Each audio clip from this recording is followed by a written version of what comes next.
بہرحال اب حج کے ایام الحمدللہ قریب ترین ہو گئے ہیں۔ موٹی موٹی باتیں یاد کر لیں کہ سب سے پہلی چیز تو ہے نیت۔ اگر نیت نہ ہو تو عمل نہیں ہوگا۔ مثلا ایک آدمی 100 چکر لگا لے کعبہ شریف کے، نیت نہیں، کچھ نہیں، کوئی فائدہ نہیں۔ سارا دن صفا مروا دوڑتا ہے، نیت ہی کوئی نہیں۔ تو اصل چیز کیا ہے؟ نیت۔ دوسری چیز یہ ہے کہ احرام، اور تیسری چیز کیا ہے؟ تلبیہ، یعنی لبیک اللہم لبیک۔ احرام کو احرام کیوں کہتے ہیں؟ یاد رکھو کہ جو چیزیں پہلے حلال تھیں احرام کے بعد وہ حرام ہو گئیں۔ حجامت کرانا، ناخن کٹانا، میاں بیوی کا ہنسنا کھیلنا حلال تھا، لیکن احرام باندھا تو حرام ہو گیا، اس لیے اس کو احرام کہتے ہیں۔ رواجی طور پر 2 چادروں کو بھی احرام کہتے ہیں۔ تو بہرحال اچھا، احرام میں افضل یہ ہے کہ سفید رنگ ہو اور سلا ہوا نہ ہو کپڑا، یہ افضل ہے۔ لیکن اگر سفید نہ ہو، لنگی ہے جائز ہے، تولیہ ہے جائز ہے۔ اگر لنگی درمیان میں سلی ہوئی ہے وہ بھی جائز ہے۔ سلا ہوا کپڑا جو بدن پہ سلا ہو وہ ناجائز ہے پہننا، یاد رکھیں۔ مثلا قمیض پہننا، شلوار پہننا، پاجامہ پہننا، کوٹ پہننا، جیکٹ پہننا، یہ ناجائز۔ لیکن اگر کپڑے میں سلائی ہے تو کوئی حرج نہیں۔ اچھا، کسی کے پاس 2 چادریں نہیں، ایک ہے، ایک چادر میں بھی نیت کر سکتا ہے۔ لیکن افضل یہی ہے کہ 2 چادریں ہوں، دونوں سفید ہوں اور سلی ہوئی نہ ہوں۔ اور پاؤں میں جو جوتا ہے اس کے لیے یہ بات جو ہے وہ افضل یہ ہے کہ اوپر والی ہڈی بھی ننگی ہو اور ٹخنے بھی ننگے ہو۔ یہ ضروری نہیں ہے کہ وہ چپل ہو، کوئی جوتا ہو، لیکن جس میں اوپر کی ہڈی ظاہر ہو اور ٹخنے ظاہر ہو، ٹھیک ہے، آپ استعمال کر سکتے ہیں، کوئی منع نہیں۔ اچھا، عورت کے لیے کوئی پابندی نہیں، وہ بند جوتا بھی پہن سکتی ہے، وہ جرابیں بھی پہن سکتی ہے، وہ موزہ بھی پہن سکتی ہے۔ اس کے لیے پابندی صرف یہ ہے کہ چہرے پہ کپڑا نہ ہو لیکن پردے کے لیے آگے لٹکا ہوا ہو۔ مرد کے لیے پابندی کیا ہے کہ سر پہ کپڑا نہ ہو۔ اور جب بھی تلبیہ پڑھیں گے، مرد ہیں تو زور سے پڑھیں اور عورتیں ہیں تو آہستہ آہستہ پڑھیں، جس کو وہ خود سن سکیں، کسی اور کو سنانے کی ضرورت نہیں ہے۔ مرد البتہ زور سے پڑھیں اور کم از کم 3 دفعہ پڑھیں، لبیک اللہم لبیک، لبیک لا شریک لک لبیک، ان الحمد والنعمت لک والملک لا شریک لک۔ اور اگر ہو سکے یاد ہو صلی اللہ تعالی علی خیر خلقہ سیدنا محمد وعلی آلہ وصحبہ اجمعین، اللہم انی اسألک رضاک والجنۃ ونعوذ بک من سخطک والنار۔ اور یہ تلبیہ آپ کا وظیفہ ہے، آپ کا ترانہ ہے۔ سارے راستے میں چلتے ہوئے، بیٹھتے ہوئے، بس میں چڑھتے اترتے، خیمے میں جاتے نکلتے، ہر وقت لبیک اللہم لبیک، لبیک لا شریک لک لبیک، یہ تلبیہ جو ہے حال میں پڑھتے رہیں۔ یہ اصولی بات جو ہے وہ یاد رکھیں۔ کوئی آدمی کھڑا نہ ہو بیٹھ جائے، کیا تماشا بنایا ہوا ہے؟ راستہ بالکل خالی رکھیں، راستے کو بند نہ کریں، راستہ بالکل رکاوٹ نہ کریں، راستہ چلنے میں آگے آ جائیں، جگہ بنا کے بیٹھ جائیں، بس۔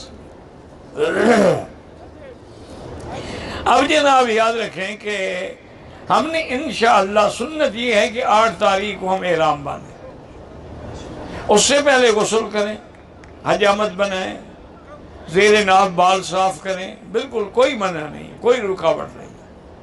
عورتیں بھی غسل کریں، اگر عورت حیض میں ہے پھر بھی وہ غسل کرے گی، لیکن وہ پاکی کا نہیں ہوگا، صفائی کے لیے ہوگا، نظافت کے لیے ہوگا۔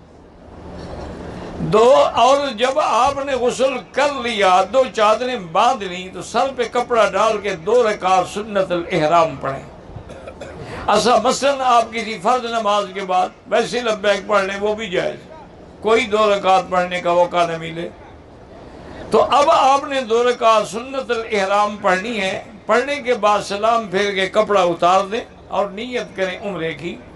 اگر عربی میں آتا ہے تو لبیک بعمرۃ، یہ اللہم انی ارید العمرۃ، یہ حج ہے تو اللہم انی ارید الحج، یا لبیک بحجۃ، لبیک بعمرۃ، لبیک بعمرۃ وحجۃ، لبیک اللہم لبیک، یہ پڑھتے رہیں۔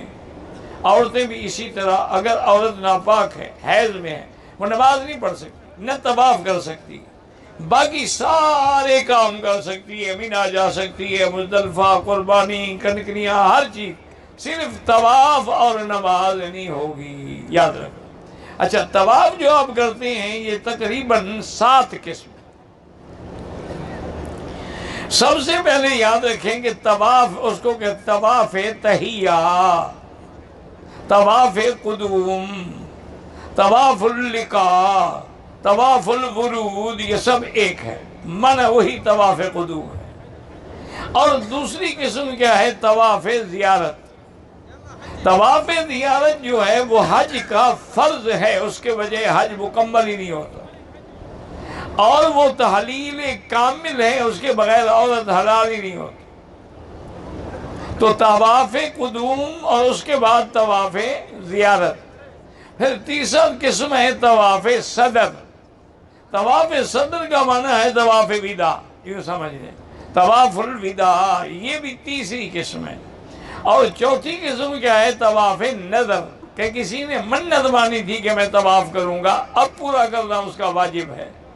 اسی طرح طواف نفل، کہ نہیں مطلقاً طواف کر رہا ہے، تو یہ سب طواف کی اقسام ہیں، اور طواف سب کے سب برابر ہیں، ان میں کوئی فرق نہیں، ہر طواف برابر ہے۔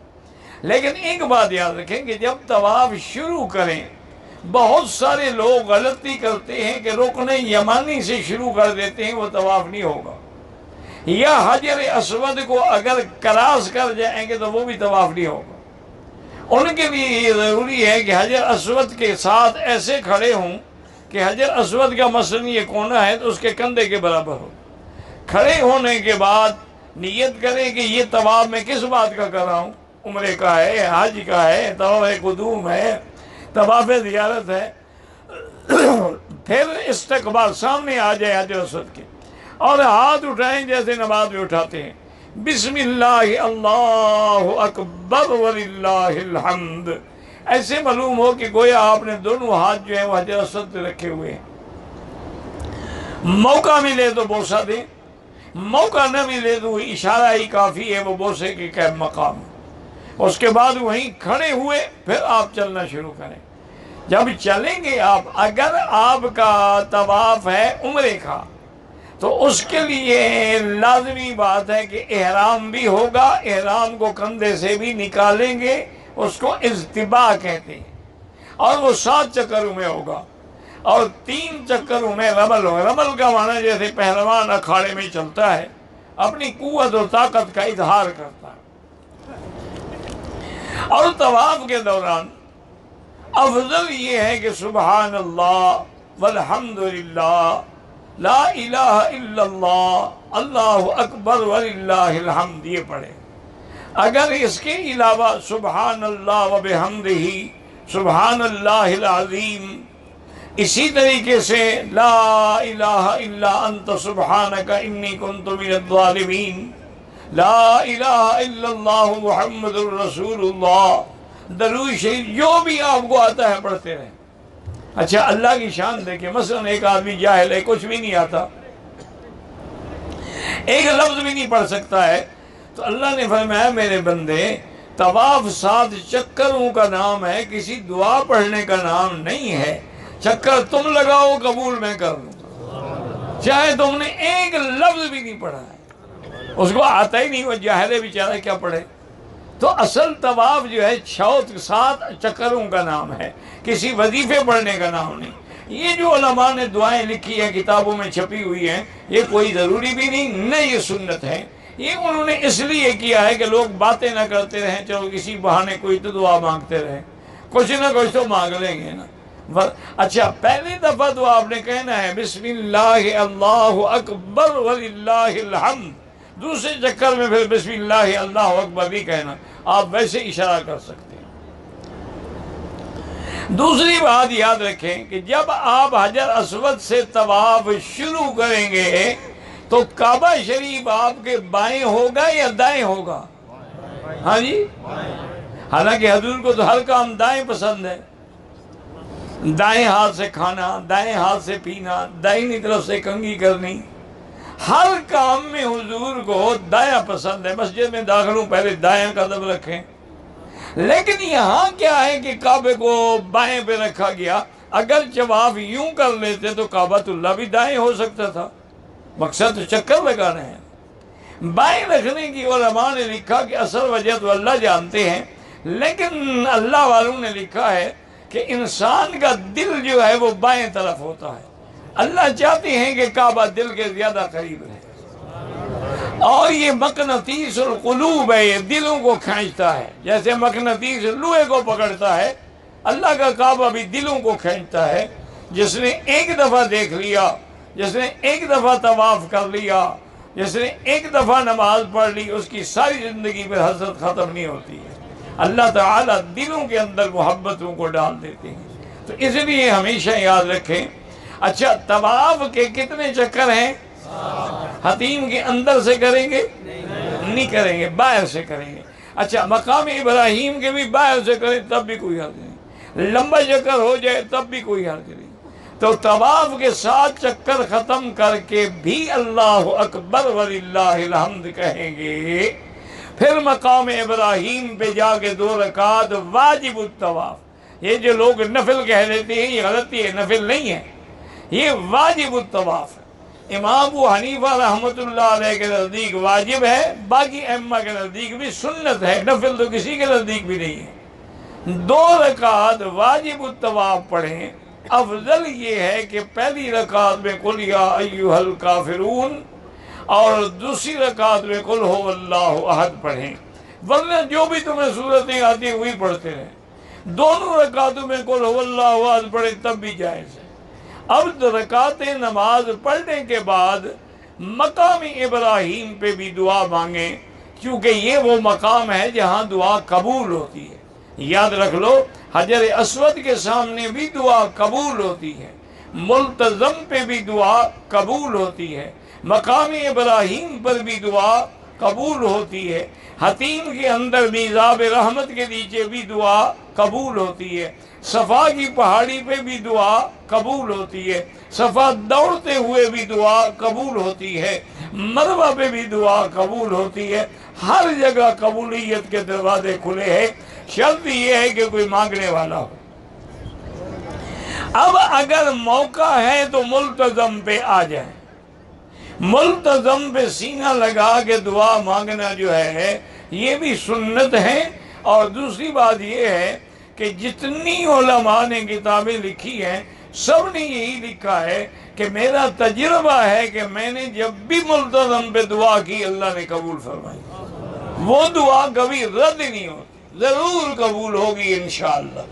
شرط یہ ہے کہ یقین کامل ہو۔ اچھا، اگر ہم ملتزم پہ سینہ نہیں رہا تو سامنے کھڑے ہو جائیں اور دعا کر لیں کہ یا اللہ آگے لوگوں کو تکلیف ہوگی، میں ملتزم کے سامنے کھڑے ہو کے دعا کر رہا، اس میں بھی انشاءاللہ وہی برکت ہوگی۔ تو آپ نے 7 چکر کر کے 2 رکعتیں پڑھ کے اب آپ کا طواف مکمل ہو گیا۔ اب اگر آپ نے صفا مروہ دوڑنی ہے تو پھر آپ ایک دفعہ حجر اسود کو اشارہ کریں گے اور پھر صفا کی طرف جائیں گے، اور یہ آیت پڑھ سکے تو یاد رکھ کے پڑھتے رہیں، ابدأ کما بدأ بہ اللہ ان الصفا والمروۃ من شعائر اللہ۔ اور صفا پہ کھڑے ہو کر جیسے دعا کے لیے ہاتھ اٹھاتے ہیں، یہ جو تکبیرات کہتے ہیں یہ غلط ہے، جیسے دعا کے لیے ہاتھ اٹھاتے ہیں علماء نے لکھا ہے کہ لمبی دعا کر، کیونکہ یہاں دعا قبول ہوتی ہے۔ انہوں نے کہا کم از کم اتنی دعا تو ہو جتنی دیر میں 25 قرآن کی آیات پڑھی جاتی ہیں۔ لیکن آج کل تو رش ہے، کھڑا کون ہونے دے گا، یہ دعا کون مانگنے دے، بس آپ چلیں اللہ اکبر اور چل پڑیں۔ اب ورنہ دعا میں انشاءاللہ آپ کو دھکے اتنے لگیں گے دعا بھی بھول جائے گی۔ اس لیے اب حالات کا تقاضا یہی ہے کہ زیادہ پہاڑی پہ نہ چڑھیں، جہاں تک جا سکتے ہیں جائیں، اور اس کے بعد مروہ کی طرف چل پڑیں۔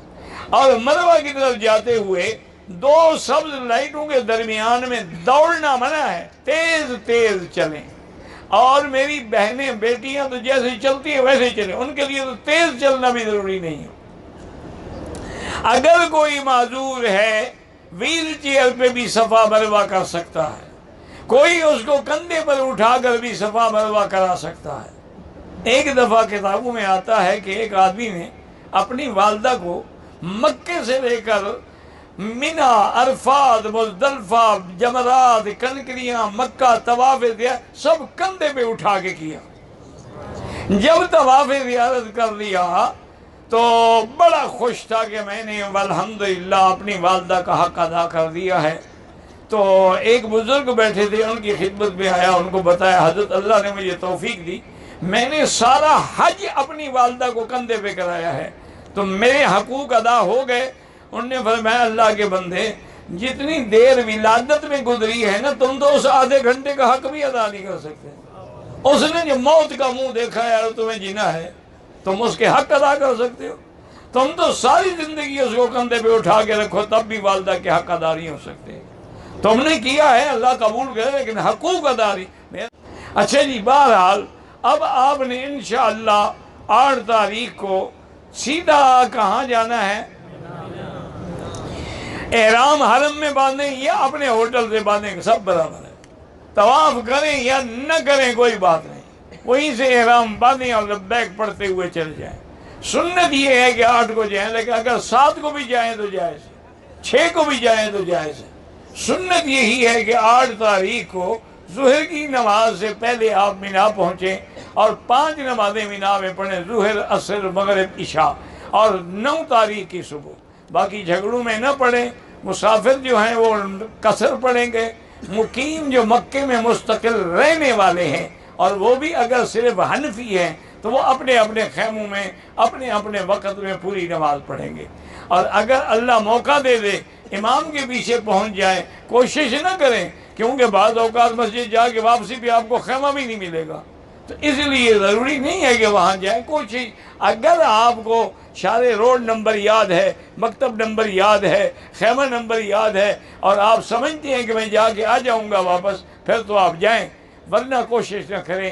ایسا نہ ہو کہ سارا دن آپ کو ڈھونڈتے ڈھونڈتے گزر جائے عرفات میں، اور دعائیں بھی ختم اور ہر چیز ختم۔ اپنے اپنے خیموں میں رہیں اور کھڑے ہو کر جتنی دیر، کم از کم عصر سے لے کر مغرب تک تو ہر آدمی کھڑا رہے اور وقوع میں کھڑے ہو کر دعائیں، چونکہ ظہر کو گرمی ہوتی ہے، خیمے کے باہر کھڑا ہونا مشکل ہو جائے گا، لیکن عصر کے بعد تو کھڑا ہو سکتا ہے۔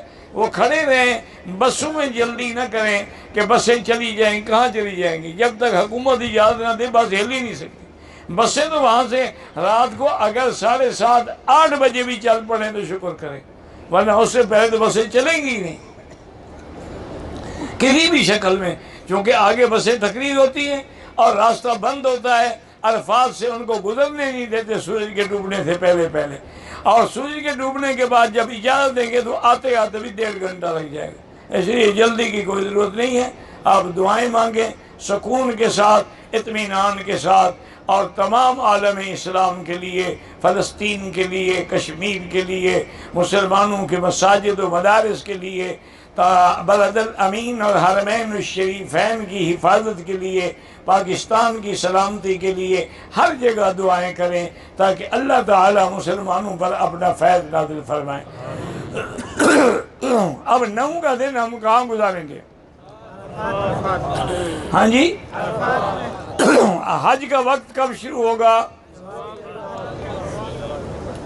اور کب ختم ہوگا؟ میری بیٹیاں پیچھے آ جائیں، عورتوں کے مقام میں بہت جگہ ہے، آواز بھی آرام سے آئے گی، آرام سے سن بھی سکیں گی۔ مردوں میں بھی کھڑی ہوں گی تو آپ کی نماز بھی برباد ہو جائے گی، کیا فائدہ ہوا تقریر سننے کا کہ نماز چلی جائے۔ اب جو ہے آپ یاد رکھیں کہ زوال سے لے کر سارا دن، ساری رات عرفات کا وقت ہے، لیکن جو لوگ عرفات میں ہیں وہ سورج ڈوبنے سے پہلے عرفات سے نہ نکلیں، سورج ڈوبنے کے بعد وہ نکل سکتے ہیں، پیدل والے، بسوں والے جیسے چاہے نکل سکتے ہیں۔ اب ہم نے مزدلفہ میں آنا ہے اور دونوں رکعت نمازیں مغرب اور عشاء کی کہاں پڑھنی ہے؟ یاد رہے گا، اذان بھی کہیں گے، تکبیر بھی کہیں گے، اور پہلے مغرب پڑھیں گے، پھر سنت نہیں پڑھیں گے، پھر عشاء پڑھیں گے۔ اس کے بعد بھی سنتیں پڑھنا ضروری نہیں ہے، لیکن وطر پڑھنا ضروری ہے کہ وطر واجب ہے۔ اب ہم نے رات مزدلفہ میں گزارنی ہے۔ البتہ جو بوڑھی عورتیں ہیں، بیمار ہیں، کمزور ہیں، ملازم ہیں، حرم کے ملازم ہیں، زمزم پلانے والے ہیں، صفائی والے ہیں، وہ اگر رات کو 12 بجے کے بعد دونوں نمازیں پڑھ کے چل پڑیں اور مینا آ جائیں اور صبح صادق کے بعد مینا میں آ کے جمرۃ العقبہ پہ کنکریاں ماریں، سر منڈائیں، حرام کھولیں، آگے ڈیوٹی کریں، بعد میں جائیں گے اور کنکریاں مار کے آ جائیں گے۔ ان کے لیے اللہ نے آسانی کی ہے، کوئی ضرورت نہیں ہے کہ وہ رات کو وہاں رہیں، لیکن یہ ہمت تب ہوگی جب آپ پیدل چلیں۔ اس لیے کہ آپ پیدل 1 گھنٹے میں انشاءاللہ جمرات میں پہنچ جائیں گے۔ جمرات کو مارنے کے بعد گھنٹے 1.5 گھنٹے میں آپ انشاءاللہ عزیزی آ جائیں گے، گاڑی پکڑے حرم آ جائیں، بڑے آرام سے آپ چل سکتے ہیں انشاءاللہ۔ تو بہرحال مغرب اور عشاء ہم نے کہاں پڑھنی ہے؟ صبح کی نماز کہاں پڑھنی ہے؟ صبح کی نماز پڑھ کے کھڑے ہو کے دعائیں مانگیں۔ یہ مقام لیلۃ القدر کے برابر ہے۔ جو دعائیں حضور کی عرفات میں منظور نہیں ہوئی وہ مزدلفہ میں منظور ہو گئی ہیں۔ اس لیے اگر وقوف نہیں کریں گے تو دم پڑے گا۔ جو معذور ہے اس کے لیے وقوف ضروری نہیں ہے، لیکن جو تندرست ہیں وہ صبح کی نماز پڑھیں، کھڑے ہو کے دعائیں کریں، پھر مینا کی طرف چلیں۔ اب 10 تاریخ کو ہم کہاں آ جائیں گے انشاءاللہ؟ مینا میں آ کے پہلا کام کیا کریں گے؟ جان نہ چھڑائیں، افضل یہی ہے۔ پہلا کام کیا کرنا ہے؟ کنکری کے بعد قربانی خود کریں یا کرائیں، لیکن اپنے سامنے، اپنے ساتھ، اپنی وکالت میں اس کو اجازت دیں، وہ نام لے کے آپ کی بکری ذبح کرے۔ ایسے نہیں کہ جان چھڑا دے۔ اب بینک والے ذبح کریں گے، کس کس کا نام لیں گے جناب؟ پرچی سامنے رکھیں گے، بس حکم دیں گے کرتے جاؤ ذبح، بس ہو گئی۔ تو وہ ضرور کریں گے، لیکن افضل یہی ہے کہ خود کریں۔ اگر خود نہ کریں، کسی کو وکیل بنائیں تو وہ بھی آپ کے سامنے کرے، آپ کی اجازت سے کرے، نام لے کے کرے کہ یہ بکری فلاں کی ہے۔ اب جناب آپ نے پہلے کنکری ماری، کتنی کنکریاں؟ اچھا، جمرۃ العقبہ پہ بڑے شیطان میں جب کنکری ماریں گے کیسے کھڑے ہوں گے؟ مینا کدھر ہو؟ ہاں جی، مینا اور مکہ، کتنی کنکریاں؟ کیا پڑھ کے مارو گے؟ بسم اللہ اللہ اکبر، بسم اللہ اللہ اکبر، رقمن للشیطان ورجل للرحمن۔ 7 کنکری کے بعد قربانی۔ قربانی کے بعد کیا کرنا ہے؟ سر پہ اسطرہ پھروانا ہے۔ افضل یہی ہے کہ اسطرہ پھروائیں، کیونکہ حضور نے اسطرہ پھرانے والوں کے لیے 3 دفعہ دعا کی ہے، اللہم اغفر للمحلقین، اللہم اغفر للمحلقین، اللہم اغفر للمحلقین، اور 1 دفعہ دعا کی ہے جن نے بال کٹائے ہیں۔ اور میری بیٹیاں اور بہنیں اپنے بال جو ہیں پیچھے کر لیں، اور جہاں ان کے بالوں کی انتہا ہو وہاں 1 پور کے برابر سارے سرے کاٹ ڈالیں تاکہ ہر بال کا سرا کٹ جائے۔ اب آپ پر احرام کی پابندیاں ختم ہو گئیں۔ اب آپ کپڑے پہنیں، غسل کریں، خوشبو لگائیں، ہر چیز حلال ہے، صرف بیوی حلال نہیں ہوگی جب تک طواف زیارت نہیں کرو گے۔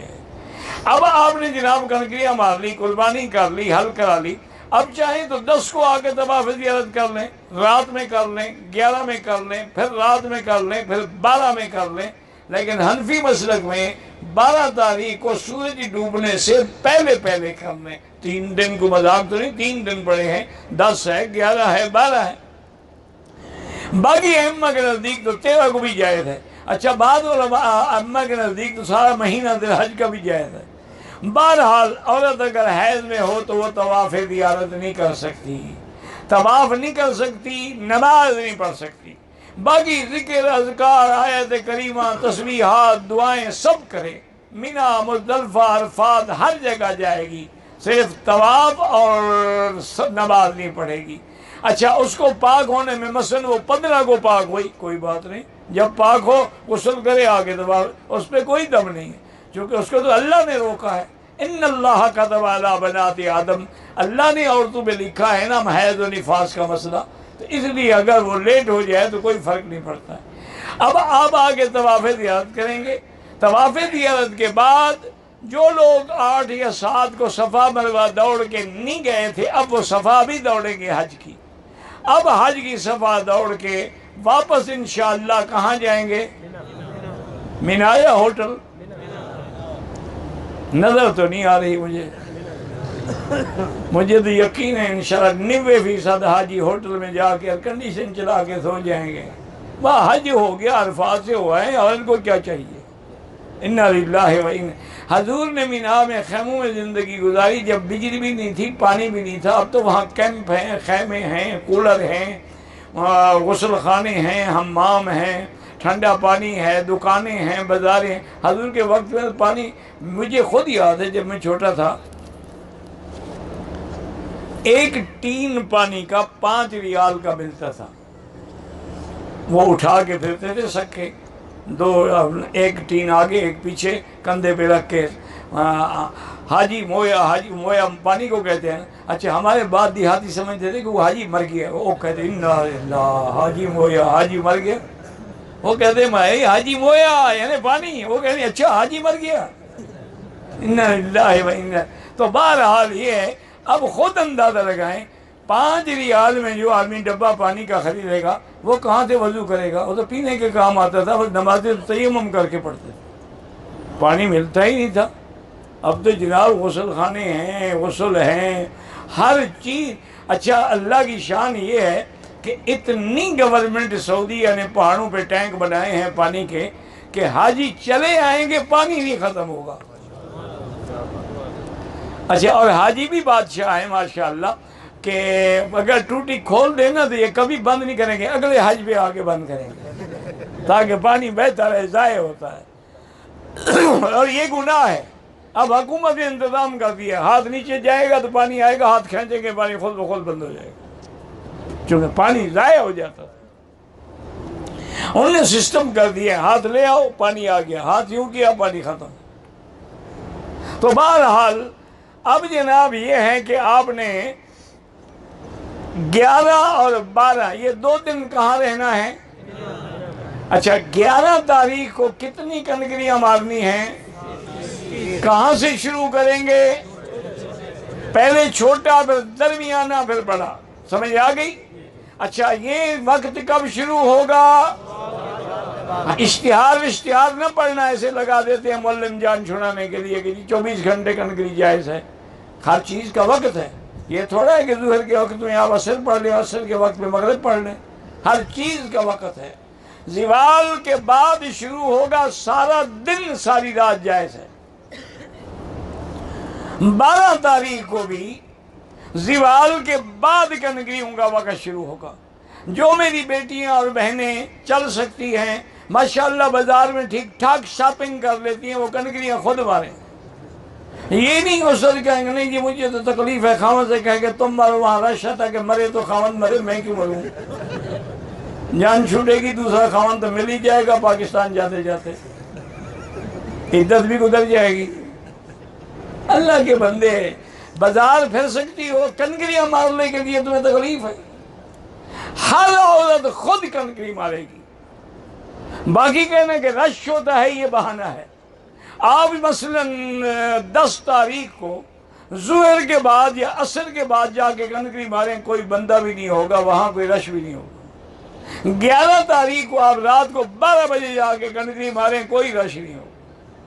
12 تاریخ کو آپ عصر کے بعد جا کے کنکری ماریں، کوئی رش نہیں ہوگا۔ عورتیں ماریں، بچے ماریں، ساتھ کھڑے ہو کے ماریں ماشاءاللہ آرام سے۔ یہ رش کب ہوتا ہے؟ جب جلد بازی ہوتی ہے کہ جی جان چھڑانی ہے، جلدی کرو کنکری ماریں، سر مڑائیں جی جان چھڑائیں۔ مقصد ہے ان کے گلے میں احرام عذاب بنا ہوا ہے، تو سمجھ رہے کہ اللہ نہ کرے کوئی ہمارے حج میں خلل ہے۔ جس کا حج منظور ہوگا اس کے لیے تو احرام ایک اعزاز ہے، وہ تو کفن پہن کے اللہ کی دربار میں کھڑا ہے، وہ تو سب کو چھوڑ کے آیا ہوا ہے، وہ تو جتنی دیر احرام میں گزرے گی اس کے لیے سعادت ہی سعادت ہے۔ اب لوگ آپ جو ہیں انشاءاللہ 12 کو مکے آ جائیں گے، اگر مینا میں رہیں اور 13 کی کنکریاں بھی ماریں تو سنت ہے، وہ بھی سنت ہے اور بہت بڑا اجر بھی ہے اور بہت بڑا ثواب بھی ہے۔ ہر کنکری پہ انشاءاللہ گناہ گر جاتے ہیں اور نیکیاں لکھی جاتی ہیں۔ یہاں آنے کے بعد آپ مکے میں رہیں گے، اور اگر مدینہ شریف جانا ہے طواف الوداع کر کے جائیں گے۔ اگر میری بیٹی طواف زیارت کر چکی ہے، طواف الوداع سے پہلے حیض آ گیا تو طواف الوداع معاف ہے، طواف الوداع نہ کرے اور وہ چلی جائے۔ لیکن کوئی آدمی بغیر طواف الوداع کے پاکستان یا مینا نہیں جائے گا۔ اب طواف الوداع آپ کی آخری عبادت ہوگی، اس کے کرنے کے بعد یا آپ مدینہ روانہ ہوں گے یا آپ جو ہے اپنے اپنے ملک میں روانہ ہوں گے۔ واللہ اعلم۔